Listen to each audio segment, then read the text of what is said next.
বন্ধুসকল আপোনালোকে যদি ইউটিউবত আপোনালোকৰ চেনেল আছে আৰু মই আপোনালোকে চেনেলটো যদি মনিটাইজেশ্যন এনেবল কৰিব খুজিছে বা চেনেলটোৰ পৰা আপুনি যদি পইচা ইনকাম কৰিম বুলি ভাবিছে তেতিয়াহলে আপোনালোকৰ কাৰণে মোৰ এটা ভাল খবৰ আছে হয় মই ভাল খবৰ বুলি কৈছো বহুতে হেতু ডিমোটিভেট বা বেয়া খবৰ বুলি কৈছে কিন্তু মই এটো ভাল খবৰ বুলি কৈছো আপোনালোকৰ কাৰণে মোৰ এটা নিউজ আছে আপোনালোকে ভিডিওটো হেকলৈকে চাই থাকক আৰু মই গোটেইখিনি কি নিউজ আৰু নিউজটোত কি আছে গোটেইখিনি কথা আপোনালোকক বুজাই দিম মোৰ নাম প্ৰাঞ্জল মোৰ চেনেল এনি টেক ফুৰিলৈ আপোনালোকক স্বাগতম জনাইছো আহক এটা ভিডিওটো আৰম্ভ কৰক আগতে কি আছিল আপুনি যেতিয়া ইউটিউবত চেনেল এটা আৰম্ভ কৰিছিল আৰু আপোনাৰ যেতিয়া 10000 ভিউ চেনেলটো টোটাল কমপ্লিট হৈছিল তেতিয়া আপুনি মনিটাইজেশ্যনৰ কাৰণে এপ্লাই কৰিব পাৰিছিল তাৰ মানে আপুনি পইচা যেতিয়া ইনকাম কৰিব খুজিব তেতিয়া মনিটাইজেশ্যন এপ্লাই কৰিব পাৰে আৰু 10000 ভিউ কমপ্লিট হোৱাৰ পিছত আপোনাৰ এপ্লিকেশনখন ৰিভিউ হয় আৰু যদি সাকসেসফুলি ৰিভিউ হৈ যায় আপোনাৰ তাতে মনিটাইজেশ্যন এনেবল কৰি দিয়ে কিন্তু 9 জানুৱাৰী 2018 এটা নতুন নিয়ম মনিটাইজেশ্যনৰ কাৰণে ইউটিউবে আনিছে আৰু সেই নতুন নিয়ম মতে আপোনাৰ চেনেলত 10000 ভিউ হলেই নহব আপোনাৰ চেনেলত টোটাল 4000 ঘণ্টাৰ ওয়াচ টাইম লাগিব মানে 4000 ঘণ্টা টোটাল আপোনাৰ যিবিলাক ভিডিও সেই ভিডিওবিলাক টোটাল 4000 ঘণ্টা চাব লাগিব লগতে 1000 টা মিনিমাম সাবস্ক্ৰাইবাৰ হ'ব লাগিব 12 মাহৰ ভিতৰত হয় 12 মাহৰ ভিতৰত আপোনাৰ চেনেলটো টোটাল 4000 ঘণ্টা ভিউ হ'ব লাগিব লগত 4000 ঘণ্টাৰ আপোনাৰ ওয়াচ টাইম হ'ব লাগিব লগতে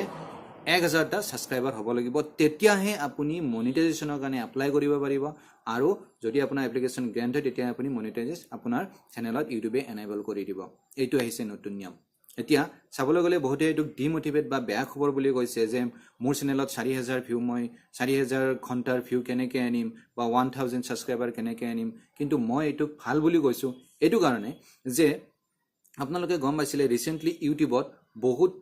মানে বেয়া কন্টেন্টৰ ভিডিও আহিছে আৰু সেইবিলাক ট্ৰেন্ডিংত যাই আছে মানে মিলিয়ন ভিউ পাই যায় বহুত উল্টা মানে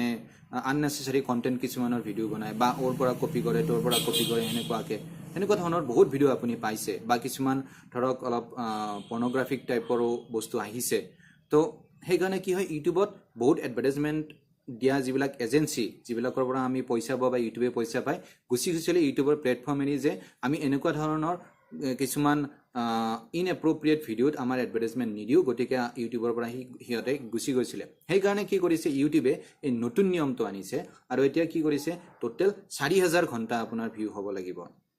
ইয়াৰ ফলত যিবিলাক অৰিজিনাল ক্ৰিয়েটৰ হিয়তৰ কাৰণে লাভ হ'ব কাৰণ অৰিজিনাল যদি আপুনি ক্ৰিয়েটৰ হয় অৰিজিনালি যদি আপুনি কিবা এটা বস্তু আপোনাৰ হবি বা আপুনি ভাল পায় অৰিজিনালি আপুনি তো ভিডিও বনাবই আৰু আপুনি ভাল ভিডিও বনাব কাৰণ আপোনাৰ হেতু হবি আৰু হেতু কাম আপুনি কৰি ভাল পায় কিন্তু আপুনি যদি কেৱল পইচা ইনকাম কৰাৰ কাৰণে ইউটিউবলৈ আহিছে মানে ওৰ পৰা দুটামান কন্টেন্ট লৈ তোৰ পৰা দুটামান কন্টেন্ট লৈ ওৰ পৰা কপি কৰি এনেকুৱা ধৰণে কিবা কৰি যদি আপুনি পইচা ইনকাম কৰাৰ কাৰণে কেৱল আহিছে তেতিয়াহলে আপোনাৰ কাৰণে প্ৰবলেম হ'বই কাৰণ আপুনি সেই কন্টেন্টটো আপুনি ভাল নাপায় গতিকে আপুনি কন্টিনিউ কৰিব নোৱাৰে এটা ভিডিও আপুনি কিবাকে ভাইৰেল কৰিব পাৰে কিন্তু বাকি গোটেই কন্টিনিউয়াস ভিডিওটো ভাইৰেল কৰিব নোৱাৰে গতিকে আপুনি ওয়াচ টাইমো হিমান নাপায় গতিকে নতুন ক্ৰিয়েটৰৰ কাৰণে এটো বহুত ভাল খবৰ নতুন ক্ৰিয়েটৰ যিবিলাক অৰিজিনাল ক্ৰিয়েটৰ আৰু যিবিলাক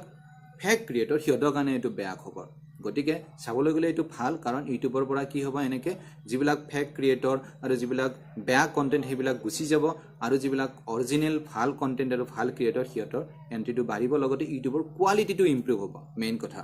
এটো কাৰণে মই এটো ভাল নিউজ বুলি কৈছো গতিকে আপুনি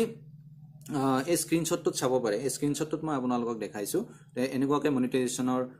যেটো স্ক্ৰিন এখন আপোনালোকৰ আহি যাব গতিকে আপোনালোকে ভয় নাখাব ধৈৰ্য ৰাখক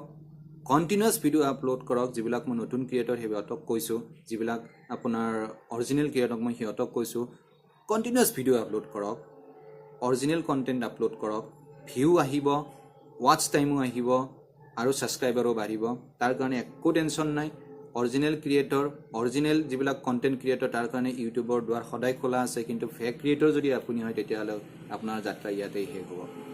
তো আশা কৰো আপুনি ভিডিওটো চাই ভাল পাইছে